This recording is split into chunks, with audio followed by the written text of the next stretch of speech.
तो जो रणथंभौर की विजय वो 1301 में की गई थी, तो जिसका हमारा आंसर हो जाएगा वो डी नंबर सही हो जाएगा। शेरशाह सूरी को अपनी वीरता से प्रभावित करने वाले जैता और कुंफा किस राज्य से संबंधित थे? यह मारवाड़ से संबंधित। शेरशाह को अपनी वीरता से प्रभावित करने वाले जैता और कुंफा मारवाड़ से संबंधित थे। ये मारवाड़ के शासक मालदेव के सरदार थे। शेरशाह ने मारवाड़ के युद्ध में राजपूतों के शौर्य पराक्रम से प्रभावित होकर के कहा कि मात्र एक मुट्ठी बाजरे के चक्कर में मैंने अपना पूरा साम्राज्य खो दिया था। निम्नलिखित घटनाओं को उनके कालक्रमानुसार व्यवस्थित कीजिए। कहता है जो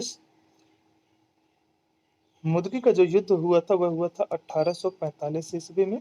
पोर्टनोवा का जो युद्ध हुआ था वो हुआ था 1781 में। सकरखेड़ा का जो युद्ध हुआ था वह 1724 ईस्वी में। और जो बेदरा का युद्ध हुआ था वह 1845 में हुआ था।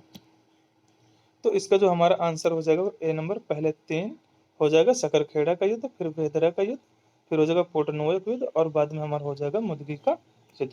अगला हमारा प्रश्न है कि किस मुगल शासक ने बनारस के संस्कृत और हिंदी के महान विद्वान कविंद आचार्य सरस्वती को राजकीय कवि संरक्षण प्रदान किया था? तो शाहजहां हो जाएंगे। बनारस के संस्कृत हिंदी के महान विद्वान कविंद आचार्य सरस्वती को शाहजहां द्वारा राजकीय संरक्षण प्रदान किया गया था। कविंद्र कल्पलता उन्होंने शाहजहां की प्रशस्ति में प्रणीत की थी। उन्होंने बादशाह से निवेदन कर बनारस और इलाहाबाद को तीर्थ यात्रा कर को समाप्त करवा दिया था।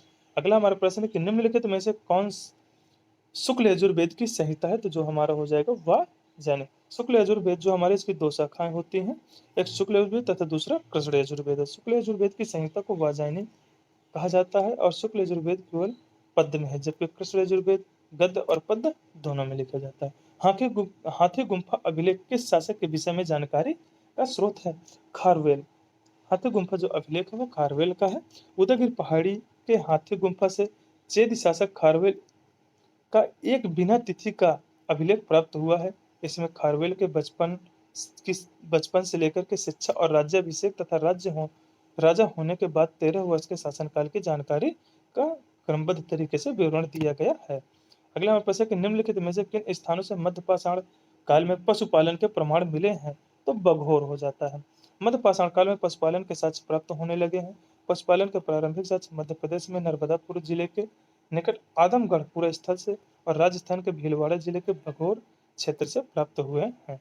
मध्यकालीन भारतीय ऐतिहासिक स्रोतों में चकला शब्द का प्रयोग किया जाता था। जो चकला शब्द होता था वह सूबा और परगना के जो बीच की इकाई होती थी उसे चकला कहा जाता था। लेकिन यह सरकार का समानार्थी होता था।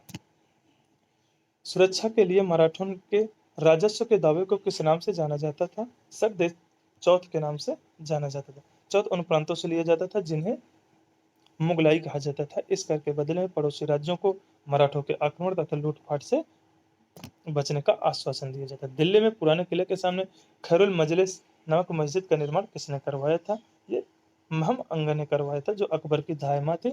उसने खैरुल मस्जिद के निर्माण करवाया था। यह एक शिक्षा के लिए प्रमुख केंद्र था। अगला जो हमारे निम्नलिखित सूची फर्स्ट को सूची सेकंड से मिलाइए। आदिनाथ जो हमारे हो जाएंगे, उनका जो जन्म का हो जाएगा वह सर्प है। मल्लीनाथ के लिए जल कलश हो जाता है। पार्श्वनाथ का जो वृषभ हो जाता है और संभवनाथ का अश्व हो जाता है।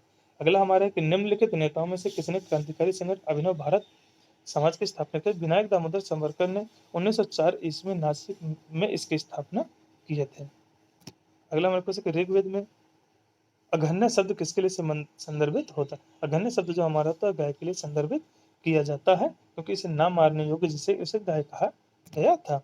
अगला हम निम्नलिखित में से किस शैलकृत गुफा में 11 सिरों के बोधिसत्व का अंकन मिलता है? कन्हेरी की जो गुफा जो मध्य प्रदेश में संजय गांधी राष्ट्रीय उद्यान पार्क में जो स्थित है, वहां पे 11 सिरों वाली एक मुद्रा प्राप्त हुई है। अगला हमारे पास है कि सूची फर्स्ट को सूची के सेकंड से सुमेलित कीजिए। या वही हमारा प्रश्न हो गया। आदिनाथ सर्प हो जाएगा, मल्लीनाथ जल कलश हो जाएगा, पार्थनाथ वृषभ हो जाएगा और संभवनाथ अश्व हो जाएगा हमारा। अगला हमारे पास है कि निम्नलिखित में से कौन सा सुमेलित नहीं है? तो हेक्टर मुनरो, बक्सर का युद्ध जो हुआ था हेक्टर मुनरो के समय में हुआ था। और जो लॉर्ड हेस्टिंग आता है, आंग्ल नेपाल युद्ध जो हुआ था लॉर्ड हेस्टिंग समय में, लॉर्ड वेलिजली के समय में चतुर्थ आंग्ल मैसूर युद्ध हुआ था। जबकि लॉर्ड कॉर्नवालिस तृतीय आंग्ल मराठा युद्ध जो हमारा हुआ था 1817 से 1818 ईस्वी के बीच में हुआ था। और उस समय जो थे वो लॉर्ड हेस्टिंग थे हमारे। अगला हमारे प्रश्न कि गोपाल कृष्ण गोखले ने किस वर्ष भारत सेवक मंडल या सर्वेंट सोसाइटी ऑफ इंडिया की स्थापना किया था? इसका हमारा आंसर हो जाएगा 1905 में। निम्नलिखित में से किस वर्ष बंगाल के मिदनापुर जिले में जातीय सरकार की स्थापना हुई थी? 1942 में। भारत छोड़ो आंदोलन के दौरान 1942 में विभिन्न क्षेत्रों में स्थानीय शासन की स्थापना हुई थी, जिसमें से 1942 ईस्वी में बंगाल के मिदनापुर जिले में भी इस स्थापना हुई थी। अगला हमारा क्वेश्चन है